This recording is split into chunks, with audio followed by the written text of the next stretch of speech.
Ես վերջերս եմ իմացել, անցած տարի եմ իմացել, որ Գյումրիում գտնվող Շիրակի երկրագիտական թանգարանում պահվում է մի խաչ, որը մեր ընտանիքի համար չափազանց կարևոր է։ Ուրեմն ինչպես մի շարք ընտանիքներ, որոնք հաստատվել են Ալեքսանդրապոլում, ուրեմն հին Գյումրիում թոքմաջաները եւս եկել են Կարինից, Էրզրումից։ Առաջին թոքմաջանը, որ եկել է Էրզրումից, եղել է Աղաջանը։ Եվ մենք Աղաջանի մասին ոչ մի բան չգիտենք, ոչ լուսանկար է մնացել, ոչ էլ մանրամասնություններ կան։ Մեր նախապահն է եւ հանգարց ուրեմն անցած տարի պարզվում է, որ երկրագիտական թանգարանում պահվում է մի խաչ, որը իմ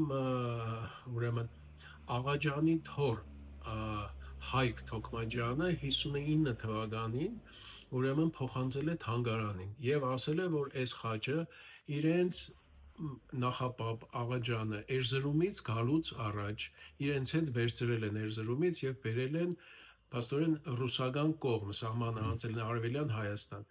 Ըստ երևույթին իրենք մտածել են, որ այստեղ նոր տեղ, որտեղ նոր քաղաք է լինելու բնակավայր եւ այլն, այս խաչը կարող է ուրեմն գործի ծառայել։ Հիմա իմ համար այս սրբություն է ուղղակի եւ այդ իմաստով նաեւ թանգարանը որոշ չափով մեր համար թանկ հաստատություն է դարել։ Եվ ուզում եմ ասել, որ միաժամանակ նաեւ կարող ենք ենթադրել, որ քանի որ ծուլաձո մասեր ունի, այս եզրի ճաճանճավոր հատվածները բրոնզաձույլ են, biz կարող ենք ենթադրել, որ սա իրենց գործն է եղել, ուրեմն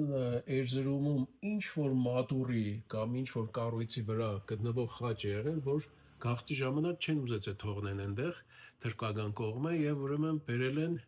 Արևելյան Հայաստան։